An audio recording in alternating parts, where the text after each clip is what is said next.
Katie and Christy and Doug, why don't you start with our welcoming song? Hey everybody, I just want to introduce our niece Katie. She very kindly said that she would help us today.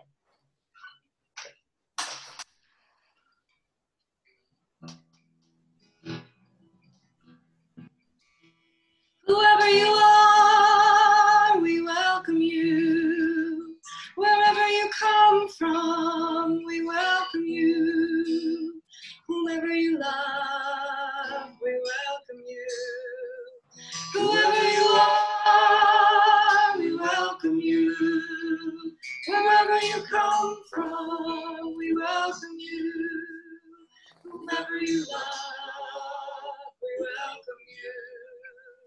Whoever you are, we welcome you.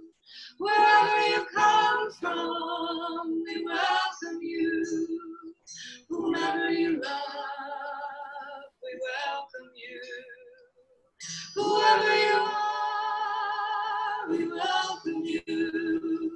Wherever you come from, we welcome you. Whomever you love, we welcome you. Whomever you love, we welcome you. Whomever you love, we welcome you.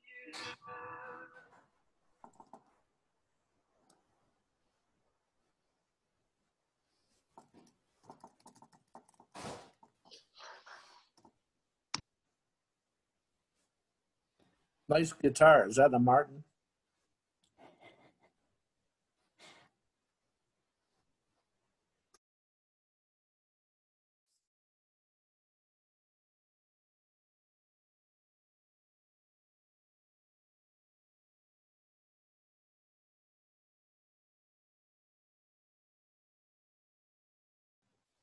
So, can you folks hear me okay? Make some kind of gesture that says yes, no, or none of the rude gestures yet. Got it. Okay, thank you. I don't know if any of you realized, or let's say I didn't realize a couple of weeks ago that this is Memorial Day weekend. Things have been so messed up about scheduling that I didn't remember it, and I remembered to ask Dixie if we were going to actually do something around Memorial Day since it's that weekend. And so what I asked her if I could do is do a short meditation with you before we start the rest of the service. So I would invite you, Kelly, this will mean that people will need to turn, you're gonna have to turn off the muting, if you can, please. I'm going to ask us to have some silent moments and to remember anyone in our lives personally, whether in the military, because that's what Memorial Day was originally designed for, but anyone in your life personally who's died in the last year. If you would like to mention their names in silence, we will, in deep silence, listen to you and hear their names so they can be remembered. So if anyone has anyone that they would like to remember by uttering their name, this is a good time. Morrow.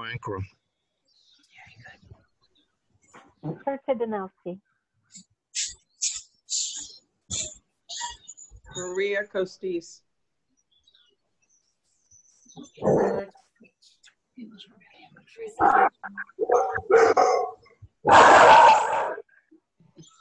What was that?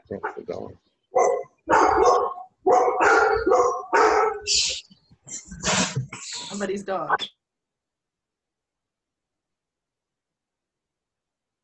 I would like to remember my wife, Peggy, who died in March, and John Daly King, who died this past week.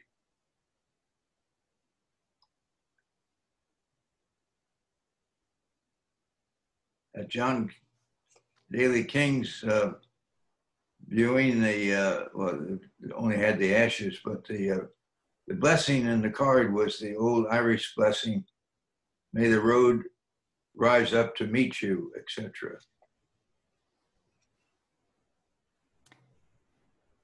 I want to remember my African mama, Aldova Lulandala.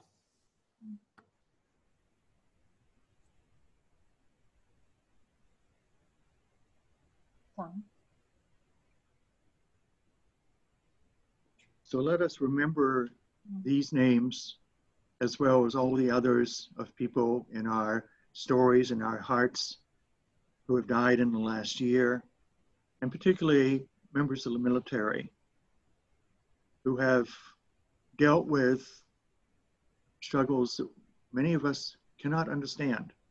And for anyone here who has been in the military, may you be thanked and blessed for the work that you did.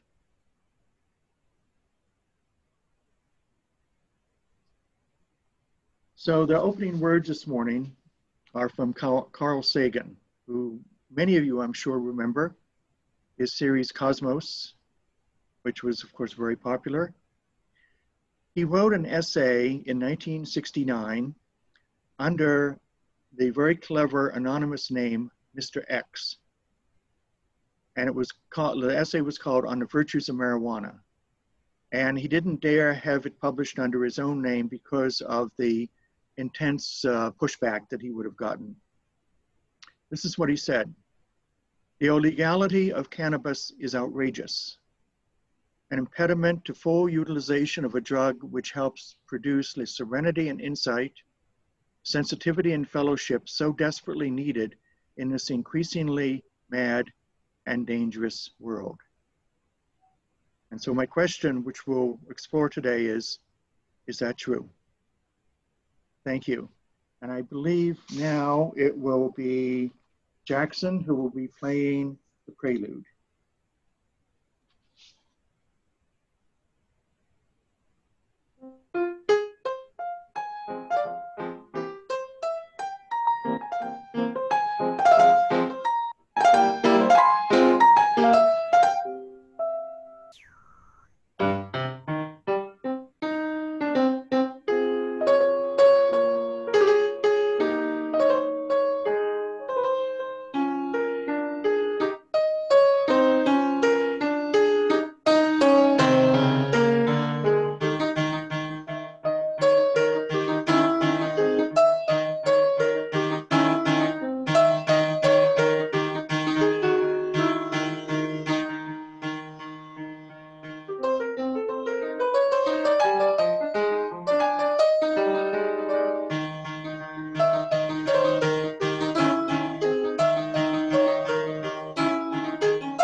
All right, hold on. I'm so sorry. It's so hard to play classical on this chintzy piece of junk. So I'll make it up to you guys. Sorry.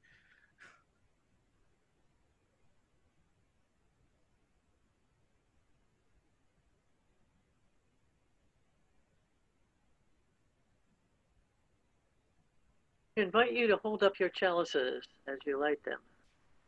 These chalice lighting words are adapted from Janet Parsons. The flames of our chalices this morning are symbols of the warmth and brightness of our connections as we find new ways to sustain and nurture and strengthen our religious community.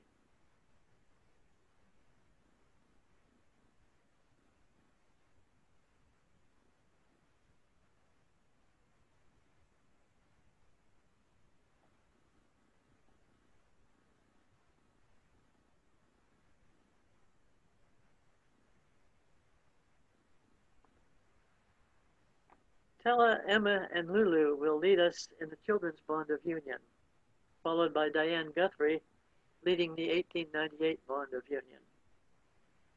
Please all participate in both bonds as we maintain connection.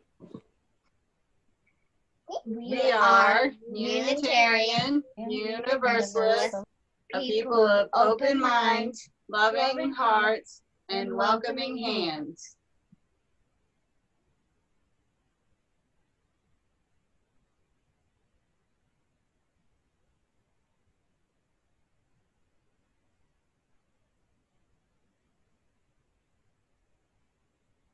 We unite ourselves together for the study and practice of morality and religion as interpreted by the growing thoughts and noblest lives of humanity, believing that we may thereby prove helpful one to another and promote the cause of truth, righteousness, and love in the world.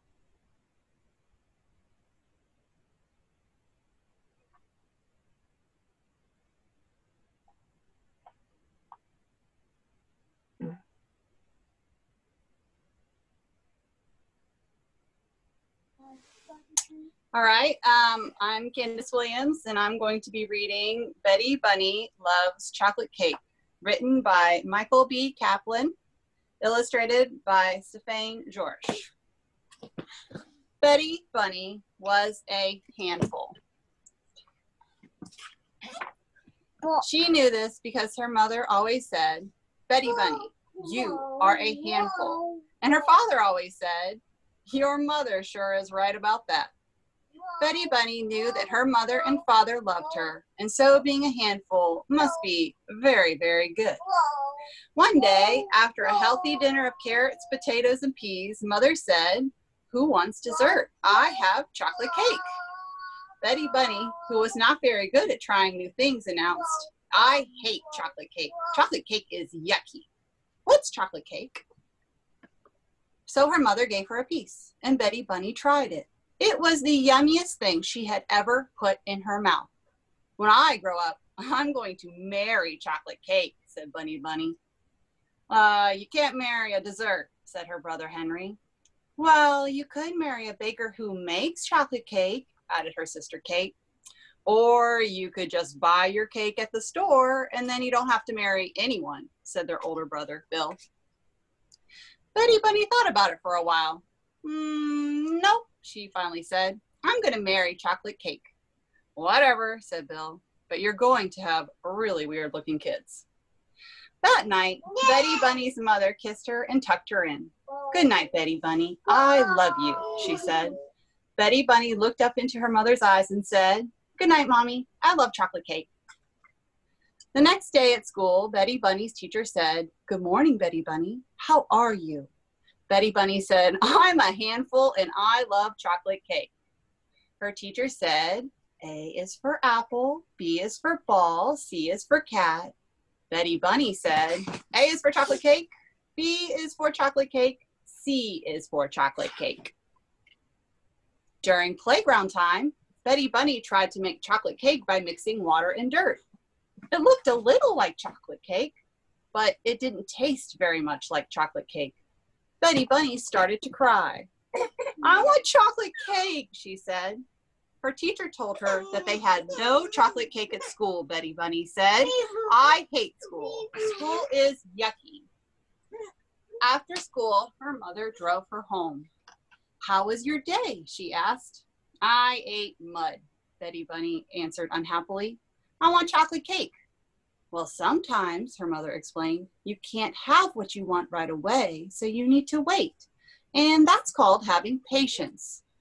But I don't want to have patience," Betty Bunny protested. "I want to have chocolate cake." That night at dinner, her mother told Betty Bunny she could not have dessert until she ate a healthy dinner. Usually, Betty Bunny liked healthy food, but not tonight. Tonight, all she wanted was chocolate cake. Her father told her, "Don't come to me hoping to get a different answer." Henry said, "If you were smart, you'd eat some peas." Kate said, "You should try some carrots. They make cake out of them too, you know." Bill said, "Why don't you have some chocolate cake? That's what you really want." "Oh no, wait, you can't, ha ha." Betty Bunny picked up some peas. She threw them at Henry. She threw some carrots at Kate. And worst of all, she threw mashed potatoes at Bill. They stuck to his forehead. Everyone was shocked. Even Betty Bunny was shocked. She hadn't really meant to do something so awful. Mother was not happy that Bill had teased his sister. She was even less happy with Betty Bunny. She told Betty Bunny to go straight to bed. There will be no chocolate cake tonight. Betty Bunny screamed, "This family is yucky." Then she remembered she was hungry, so she crammed her mouth full of peas, carrots, and mashed potatoes and ran off to bed. When her mother came into her room to kiss her goodnight, she told Betty Bunny, "Sweetheart, you know that I still love you." "Mommy," Betty Bunny said, "you know, I still love chocolate cake." Just thinking about the cake she was not eating made her cry. Then it made her scream. Then it made her kick the wall, which hurt her foot, which made her cry all over again. "Betty Bunny," her mother said as she rubbed the little bunny's foot, "I am going to put a piece of chocolate cake on a plate in the refrigerator. It will be your piece of cake, and you can eat it tomorrow after a healthy dinner. Maybe if you know it's there waiting for you, it will be easier to be patient." Betty Bunny stopped crying. She liked this idea, so she wanted to say something especially nice to her mother. "Mommy," she said, "you are a handful." The next morning, Betty Bunny wanted to say goodbye to her chocolate cake before she left for school. So she opened the refrigerator and saw her piece of chocolate cake sitting on its plate. It looked so lonely. Betty Bunny knew that the cake would miss her all day while she was at school, so she picked it up and put it in her pocket. At school, her teacher said, "Oh, Betty Bunny, you seem very happy today." Betty Bunny just giggled. There was chocolate cake in her pocket, and no one knew it but her. As Betty Bunny finished munching her last carrot at dinner that night, her mother smiled. "Betty Bunny," she said, "you were patient and waited all day for your cake. You ate a good dinner, and I am very proud of you. Would you like to go get your cake now?" Betty Bunny reached into her pocket. Her cake was gone. Instead of cake, her pocket was filled with a brown, goopy mess. "My cake!" Henry said, "I can't believe you put cake in your pocket." Kate said, "Betty Bunny, food doesn't go in your pocket."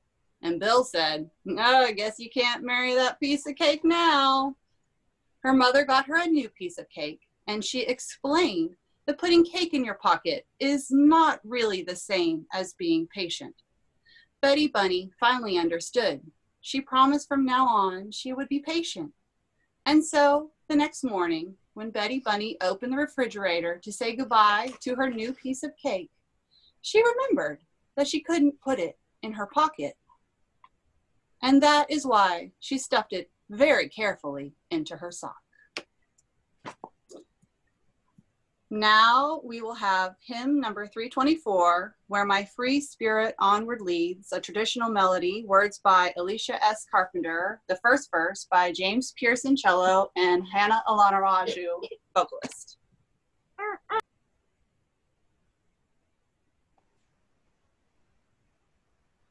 Where my free spirit onward leads, by my own light illumined, I journey night and day. By angels I mourn, I wear as clothes I bore my youth. I celebrate life's mystery, I celebrate death's truth.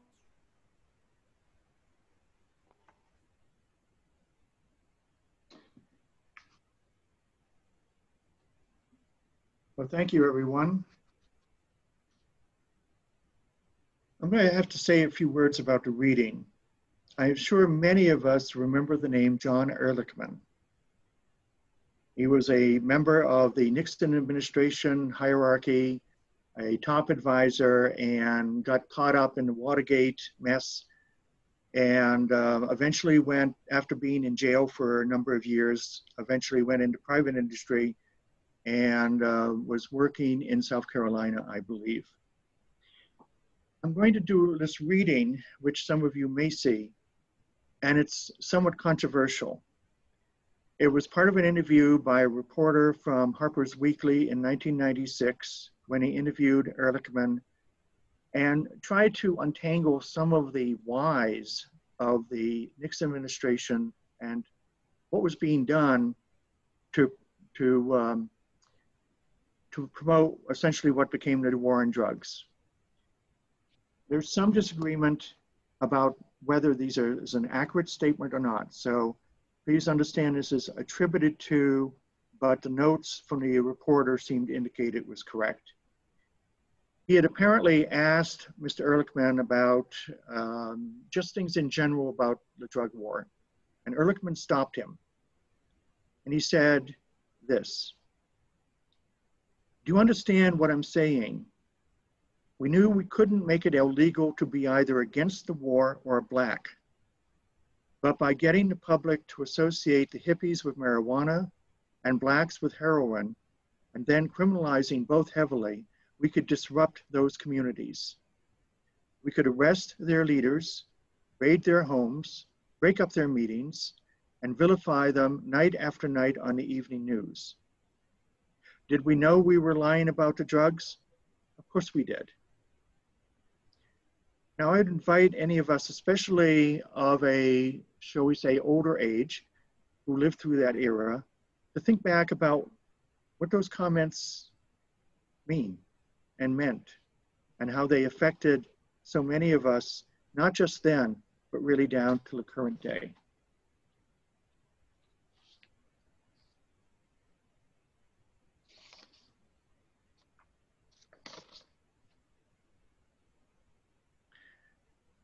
Now I believe that we have a hymn, number 324, verse 2, from James and Hannah.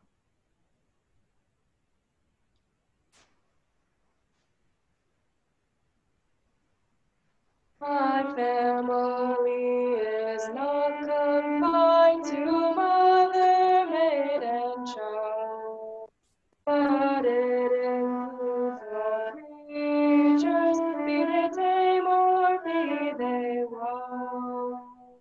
My family upon this earth includes all living things, on land or in the ocean, before the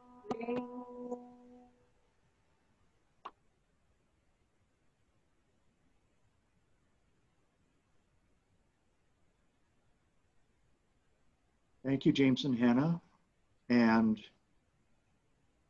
if you've thought of this as a very weird year so far, first we have the coronavirus, and then we have what, murder hornets down out on the West Coast in Washington State and Oregon. And now this last time I was in front of a live group of people was in early March, and then everything went into an upheaval. So this is my first opportunity to do a live stream service, and I'm taking in every bit of it because I am trying to bring the Meadville congregation into the 21st century so that we can do that ourselves.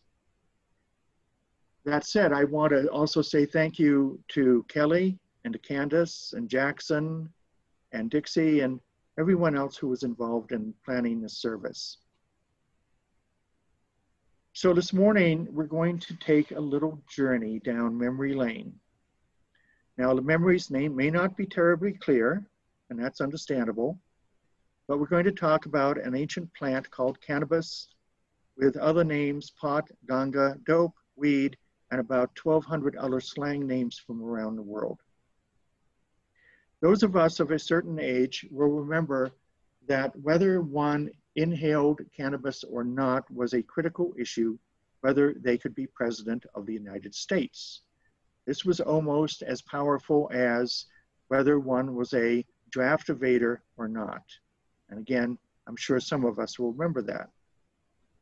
We will probably remember that very famous statement by Bill Clinton during his campaign when he was asked if he had smoked marijuana. And he said, when I was in England, I experimented with marijuana a time or two and I didn't like it. I didn't inhale and never tried it again. Now, apparently that was a little white lie because classmates of Clinton said that he really loved marijuana brownies. So take that for what you will. I've lived in legal states, and I refer to cannabis recreational legal states for a number of years. This is what it's like. And by the way, I just moved here, or I moved here a year ago from Washington State and Oregon, where my home is. Signs for cannabis dispensaries are all up and down I-5. Dispensaries have unusual marketing names like Ganga Goddess, the Greener Side, Flower of Life. They are heavily regulated and are put away from schools or places where children would gather. So this is what happens. You walk into a dispensary, you show your ID, and you're welcomed into a store that was unthinkable even 20 years ago. There are brands like Pineapple Express and Gelato and Blue Dream under glass counters. The person behind the counter, the bud tender, will ask you what you're looking for. What kind of mood do you want? Do you want it for sleep, creativity? Do you want edibles or vape or much more? It's quite amazing and overwhelming for many.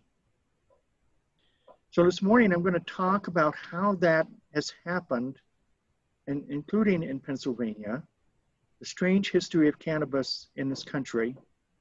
And I'm going to use the word cannabis instead of all the other names that go along, because in the legal states, cannabis is the preferred name. And of course, it's a marketing ploy to make sure that we don't stumble over the more unpleasant names, marijuana, dope, and so on. So I'm going to use cannabis because that's what we are used to in the legal states. I'm going to divide my remarks into several portions. First, I'm going to mention briefly my own story about cannabis use. Then I'm going to share some of the ugly history surrounding cannabis in the 20th century in American politics and money and culture. And then finally, I'm going to return to the topic of legalization and the future about a very misunderstood substance that is healthy, addictive, soothing, annoying, but always a boom to the pizza industry. Now, in my own story around cannabis began in my late teens in 1969, 1970. When I was commuting to an undergraduate school in Portland, Maine, from where I lived in Lisbon, Maine, the ideas around cannabis were all negative. It was terrible. It was little more than Reefer Madness. And I don't know if you looked at the trailer for the original Reefer Madness, but that was the common norm among most of the community. It was a terrifying demon weed. So I didn't try it for quite a while because it scared the crap out of me, basically. I didn't want to turn into a drooling idiot. Now, some of us who remember that time remember that the world of the 60s divided us into tribes. If you had long hair, scruffy jeans, and liked rock music, you were labeled, oftentimes, a hippie and part of the counterculture. If you had short, neat hair, wore good clothing and a tie, and male, you were straight, but not heterosexual straight as the term means now. Straight was uptight, rigid, the organization man, old school, and an early descent into being an old person. If you smoked pot, you had probably transferred your allegiance from straight culture to the counterculture. You were, as the phrase became well known, one of us or one of them. Oddly enough, I kept one leg in each culture, and I still do. I was in student leadership when I was at the University of Southern Maine, and I lived on campus. There were constant rumors of narcotics rage planned but never carried out. My friends in my dormitory would bring all their supplies of pot to me to hide in my room because everyone felt I was immune to a search because I was in campus leadership. I would accept a small finder's fee that then became the weekend smoking pleasure for us all, and ordering pizza. And I will say that pizza delivery was a salvation for all of us in those days, as well as hugely increasing that industry in the 1960s and early 70s. But why the fear? Why were we afraid? Well, illegal for one, and there was no real kindness about it. If you were caught, you weren't fined, you could be put in prison, and it could be a felony. Why the fear? Well, when we read what the Nixon administration decided to do to divide the country into drug users, bad people and anti-American, and then patriotic Americans, that just didn't arise overnight. The story goes back to the early 1900s. The fear of cannabis was partly based on racial prejudice. Hispanics from Mexico came to the US in the early 1900s, and they brought what they called marijuana with them. Newspaper publisher William Randolph Hearst was the owner of a large chain of newspapers. He had a lot of power in this country, and he was quite eager to make pot as well as hemp illegal. He had a number of reasons. The first one was he hated Mexicans. Second, he'd invested heavily in the timber industry to support his newspaper chain out west, and he did not want to see the development of hemp paper in competition. And of course, he wanted to sell newspapers, and lurid stories about Mexicans who were high and violent were guaranteed bestsellers. The other obvious group were African Americans. They were pointed out as violent offenders. One newspaper article or editorial in the 1930s wrote, quote, "Marijuana influences Negroes to look at white people in the eye, step on white men's shadows, and look at a white woman twice," unquote. Jazz musicians, who were also predominantly Black, were known drug users. This overtly racist branding continues to this day with a much higher proportion of Blacks and brown people being arrested and imprisoned for possession of cannabis, more than any other group in this country. Now, we also know that prohibition, that alcohol had been banned in America from 1919 to 1933. Prohibition was repealed in 1933 during the darkest time of the Depression. Law enforcement agencies at all levels of the government could no longer arrest people simply for possession of alcohol. That in turn meant the loss of funding for courts, lawyers, and law enforcement. The substitution for drugs to alcohol was the solution to create a new type of prohibition. And thanks to the efforts of Hearst and an ambitious politician named Harry Elslinger, a new federal program was formed in 1930 to regulate and tax opiates, cocaine, and marijuana. Later, Anslinger was able to convince Congress to pass the Marijuana Tax Act in 1937. On August 2nd of that year, marijuana became illegal at the federal level, along with hemp and a number of other substances. And then we had World War II, and you don't hear much about cannabis from World War II on until the late 1950s, early 1960s. And then, of course, everything changed. Cannabis, along with LSD, psilocybin, and other drugs, became part of the culture life. Yes, we would laugh and be childish and silly. And yes, we would listen to music for hours and go, wow, at the outlines of shapes on the ceiling. And yes, ordering pizza would become a long, very forgetful conversation about what toppings to put on it. And oh, by the way, what were we talking about? And yes, I'm not taking sides here. Cannabis could be very dangerous. It could and did cause occasional psychotic breaks. If a person like myself had a tendency toward addiction, it could be hazardous. On the other hand, it helped creativity. It was a way to connect the dots of reality in different ways. And this goes back to part of what Carl Sagan was talking about.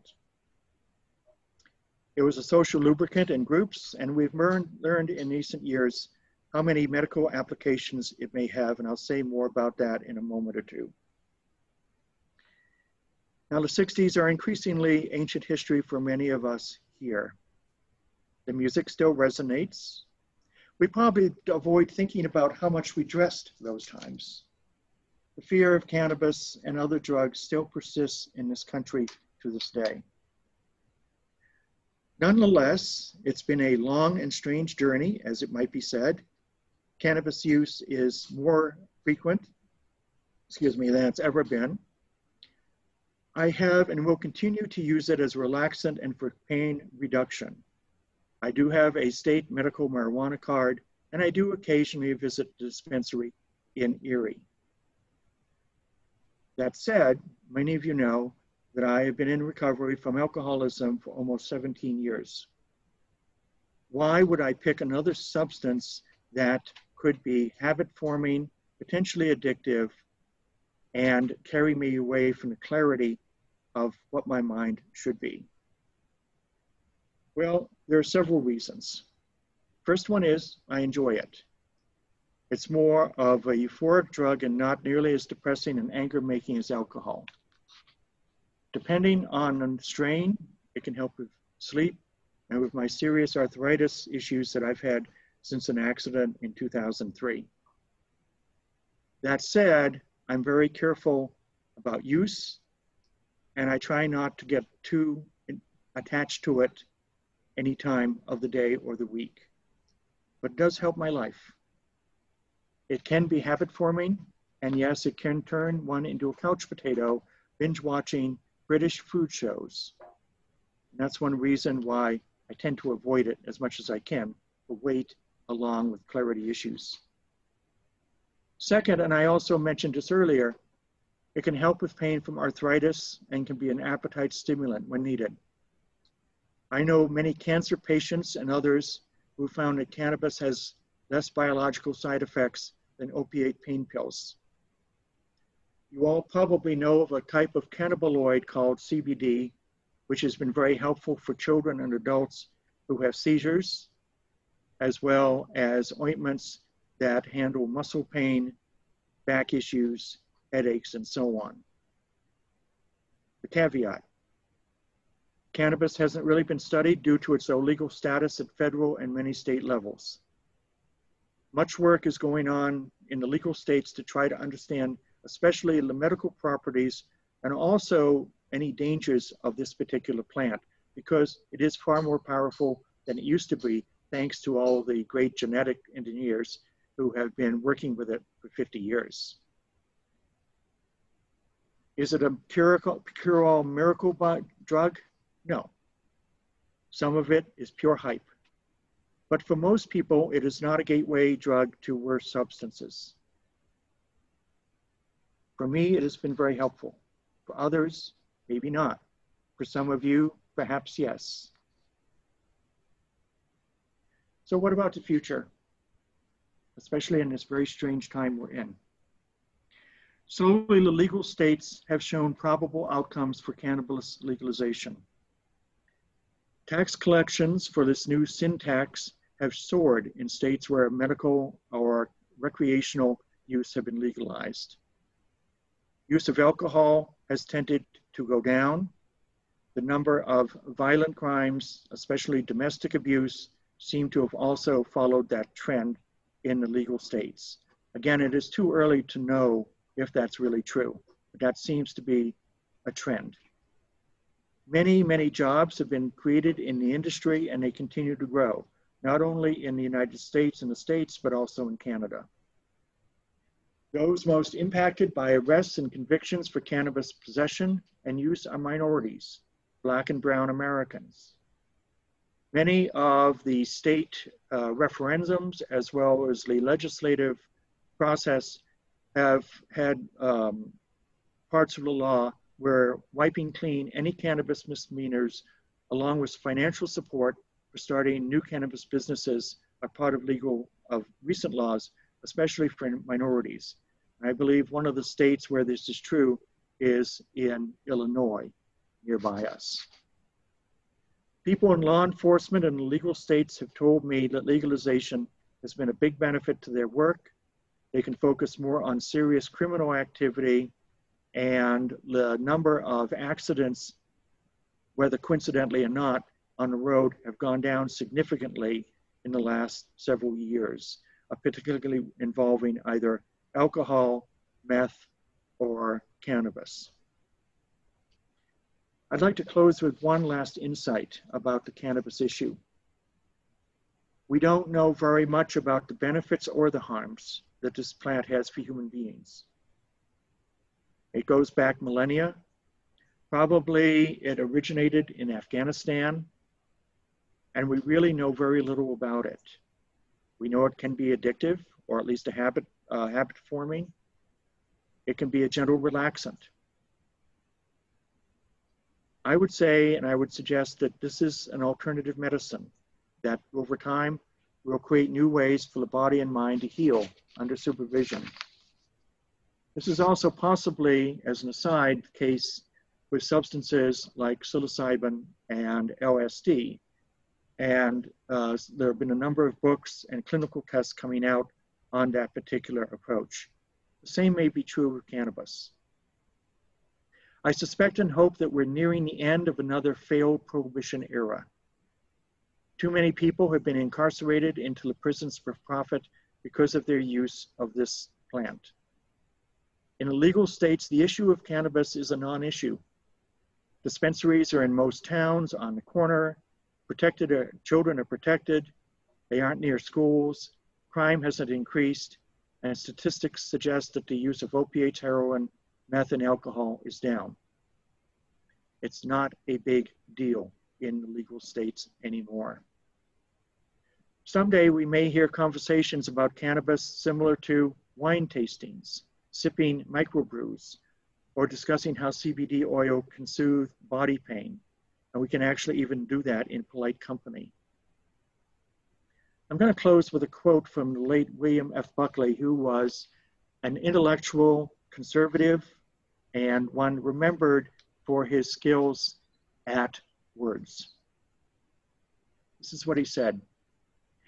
Even if one takes every reefer madness allegation of the prohibitionists at face value, marijuana prohibition has done far more harm to far more people than marijuana ever possibly could.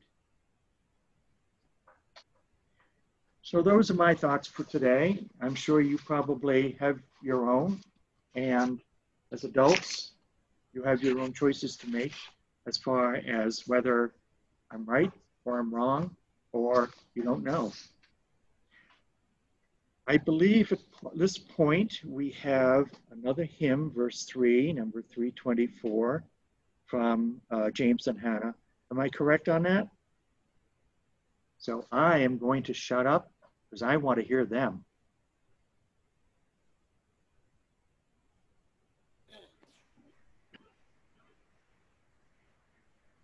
The ever-spinning universe, well, there shall be my home. I sing and spin within it, as through this life I roam. Eternity is hard to pen, and harder still is this. A human life, when truly seen, is briefer than a kiss.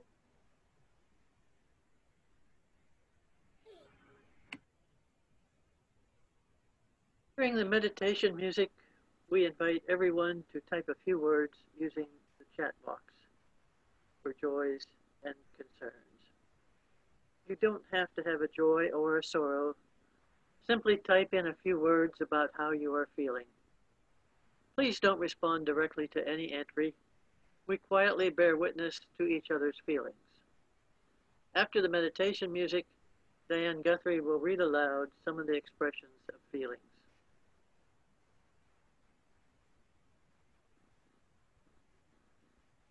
And I understand that this music is an original of Jackson Froman.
Please ignore any cats going across my keyboard. Come on, out. Go away. Story of our lives in a virtual sanctuary. I want to thank you all for being here today. This has been lovely, and it's good to see you, and I hope to see you again next month. I chose the closing words by Jane Goodall, and I chose them not only because of the topic, because I think it addresses a very deep, deep concern I have, and many of us have, not just about the topic, but what on earth is going on in this country. This is what she says. Change happens by listening and then starting a dialogue with the people who are doing something you don't believe is right. And the key there, of course, is dialogue and deep listening. I hope we don't make those people we don't agree with into our enemies. The time is too late for making enemies. May we make friends. May we create times of peace. And may we find wholeness in this very strange time. Peace, amen. Shalom. Blessed be. Namaste. Thank you, Reverend Alex. This blessing of darkness and light are words written for extinguishing our chalices by Amy Zucker Morgenstern. Blessed is the dark in which our dreams stir and are revealed. Blessed is the dark of earth, where seeds come to life. Blessed are the depths of the ocean, where no light shimmers, the womb of all earthly life. Blessed is the light into which we awake, the light that sparkles on the waters, that calls a tree forth from the seed and calls the shadow forth from the tree. Blessed are we as we move through darkness and through light. We can all now enjoy the postlude played by Jackson Froman. And while Jackson's playing, please type any announcements into the chat box and Diane will read them after the postlude.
Hi, as far as announcements go, Edie mentioned that the month of Ramadan has just finished up, so Muslims are now celebrating the holiday of Eid.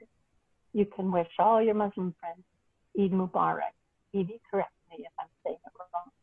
That means happy holidays. And the joys and concerns earlier were someone expressed positivity about the Sunday morning gatherings and how much that helped them. Someone was happy to be back home in Erie, and we're glad to have them here too. There were birthday greetings for our birthday celebrators this month. Aubrey is getting a new apartment. She's scared and excited. A lot of people, several people are feeling up and down, sometimes good, sometimes bad. It's a roller coaster. And they're just trying to adjust to feeling whatever's going on that day. But a lot of people are really finding some hope with the weather, enjoying how lovely it is outside. Pick me up.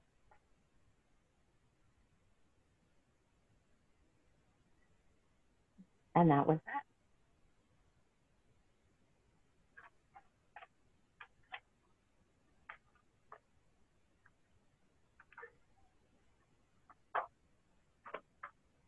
Time for social hour.